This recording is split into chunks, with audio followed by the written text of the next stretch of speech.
எனதருமை நண்பர்களே, இளம் வழக்கறிஞர்களே, சட்டம் பயிலும் மாணவர்களே, பொதுமக்களே, உங்கள் அனைவருக்கும் எனது வணக்கம். பாண்டிய நாடு அப்படின்னா எதை சொல்லுவோம் அப்படின்னா மதுரை மாநகர் பாண்டிய நாடு. சேர நாடு அப்படின்னு எதை சொல்லுவோம்னா கேரளாவை சேர நாடு சொல்லுவோம்.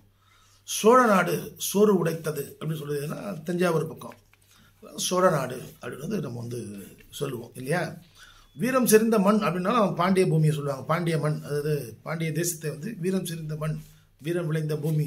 அதுக்காக உடனே சோழர்களுக்கு இந்த வீரம் விளைந்த பூமி இல்லையா அப்படின்னு சொல்லக்கூடாது, அதுவும் வீரம் விளைந்த பூமி தான். சரி, இப்போது இந்த மதுரையில் பார்த்தீங்கன்னா நண்பர்கள் அனைவருமே மிகவும் பாசக்கார பிள்ளைகள், பாசக்கார நண்பர்கள். ஏன்னா திடீர்னு ஒரு ஜல்லிக்கட்டு போட்டு அடித்து பட்டை கழட்டாங்க. அதாவது ஜல்லிக்கட்டு நடத்துகிறோன்னா இப்போ ஜல்லிக்கட்டு தடை சட்டம் அதுக்கப்புறம் போராடி அந்த ஜல்லிக்கட்டு நடத்துறதுக்கு அனுமதி பெறப்பட்டு அது ஒரு குறிப்பிட்ட பட்டியலில் சேர்க்கப்பட்டு அந்த ஜல்லிக்கட்டு நடத்துவதென்றால் அதற்கென பல்வேறு நிபந்தனைகள் விதிக்கப்பட்டு அதன்படி தான் அந்த பொங்கல் சமயத்தில் ஜல்லிக்கட்டு நடத்தப்பட வேண்டும் என்பது. நம்ம ஆளுங்களுக்கு பார்த்தீங்கன்னா திடீர்னு ஜல்லிக்கட்டு வச்சு ஆகணும் அப்படின்னு சொல்லிட்டு ஒரு என்ன சொல்கிறாங்க, திடீர்னு ஒரு ஆர்வம். என்னன்னு பார்த்தீங்கன்னா திடீர்னு மதுரை கிட்ட சோழவந்தான் அந்த ஊரில் பார்த்தீங்கன்னா திடீர்னு ஒரு ரெடிமேடாக ஒரு வாடி வாசல், நம்ம தான் டக்குன்னு இந்த பக்கம் ஒரு பனைமரம் அந்த பக்கம் ஒரு பனைமரத்தை சொருவி ஒரு வாடி வாசலை ரெடி பண்ணிடுறது. டக்குன்னு ரெடி பண்ணிட்டு அதில் கலந்துக்கிறதுக்கு ஒரு 40-50 மாடு வந்துடுச்சு. அதுக்கு உடனே வீரர்கள் வந்துட்டாங்க. வீரர்கள் அவர் மாடை தூக்கி இப்போ வாடி வாசல் வழியாக மாடை வெளியே விட இவர்கள் மாடு பிடிக்கும் வீரர்கள் அந்த மாடை அடக்க பிடிக்க அந்த மாடு விவேக், நடிகர் விவேக் சொல்லுவார் ஒரு படத்தில், போட்டின்னு சொல்லி அண்ணன் போட்டி எடுத்துட்டீங்களாடான்ற மாதிரி. அது சில பல நபர்களுடைய போட்டியை பதம் பார்க்க அந்த நபர்கள் மருத்துவமனையில் அனுமதிக்க இப்படிலாம் இருக்க, பின்பு அவர்களை காவல்துறை சென்று நடவடிக்கை எடுக்க. ஸோ நமது பாசக்கார நண்பர்கள், மதுரை வாழ் நண்பர்கள் எதை பற்றியும் கவலை இல்லை. ஜாலி அப்படின்னா ஜாலி தான். சண்டைன்னு வந்தால் சண்டை, அவ்வளோதான். அதாவது ஒரு ஜல்லிக்கட்டு நடத்த வேண்டும் என்றால் அந்த ஜல்லிக்கட்டுக்கு அடிப்படையாக தேவைப்படுகின்ற விஷயங்கள் என்னென்ன, பாதுகாப்பு, அதற்கென ஒரு சட்டத்திட்டங்கள், அந்த மாடு அந்த ஜல்லிக்கட்டில் இறக்கி விடப்படக்கூடிய அந்த மாடு ஆரோக்கியமாக இருக்கிறதா இல்லையா, ஏன்னா அதுக்கு சாராயம் குட்டில் நம்மளால் இறக்கிடுவான்ல. அதெல்லாம் பார்த்த மாதிரி அந்த படம், ஒரு கமல்ஹாசனோட படம் அந்த மாதிரி ஒரு திரைப்படத்தில் சாராயத்தெல்லாம் மாடுகளுக்கு கொடுத்து சண்டையாக இருக்காங்க, அடித்து தூக்கின்னு போட்டோன்னு. அது மிக ஒரு பெருமையான விஷயமாக பார்க்கப்படுகிறது.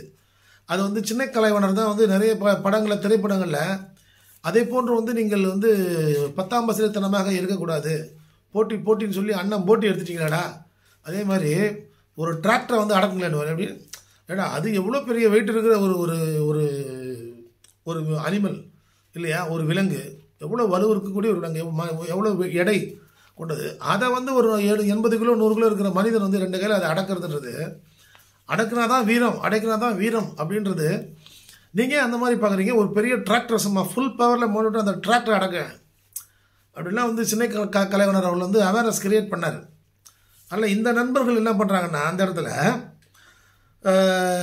திடீர்னு அவங்களே ஒரு வாடி வாசல், அவங்களுக்குள்ளே 50 பேர் சேர்ந்தால் நாங்கள் வச்சதான் சட்டம், அவங்களுக்குள்ளே ஒரு வாடி வாசலை ஒன்று கிரியேட் பண்ணி ஒரு 30-40 மாடை இறக்கி விட்டு ஒரு 100 பிடி மாடுபிடி வீரர்கள் 100 பேர் உள்ளே இறக்கி விட்டு அதில் ஒரு 10 பேருக்கு அடிபட்டு அவங்க ஹாஸ்பிட்டலுக்கு போக நடவடிக்கை எடுக்க, அதுக்கு டாக்டர்லாம் தேவையில்லை, இப்படி நடவடிக்கை எடுக்க. இந்த மாதிரி நிலைமையில் இன்று கிராமங்கள் இருப்பது வேதனைப்படக்கூடிய ஒரு விஷயமாகத்தான் நான் பார்க்கிறேன்.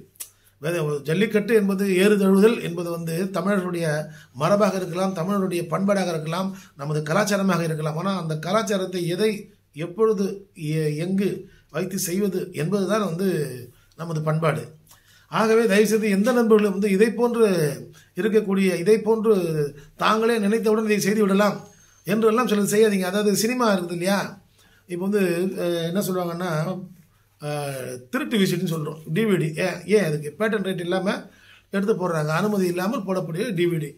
அந்த டிவிடியை வச்சு ஒருத்தர் ஸ்க்ரீன் போட்டு ஒரு கோயில் திருவிழா ஒரு படம் ஓட்டினா, ஏன் டிவிடி நான் வாங்குகிறேன், நான் படம் ஓட்டுறேன், நீ என்ன கேட்குதுன்ற மாதிரி இருக்குது. இதுவும் அப்படி தான் இருக்குது.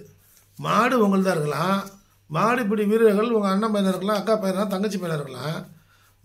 அந்த ஜல்லிக்கட்டு நடக்கின்ற நிலம் உங்களுக்கு சொந்தமானதாக இருக்கலாம். ஆனால் அந்த விளையாட்டு இப்படித்தானே செய்ய வேண்டும், முறையாகத்தானே செய்ய வேண்டும், இது மாதிரி செய்யக்கூடாது இல்லையா.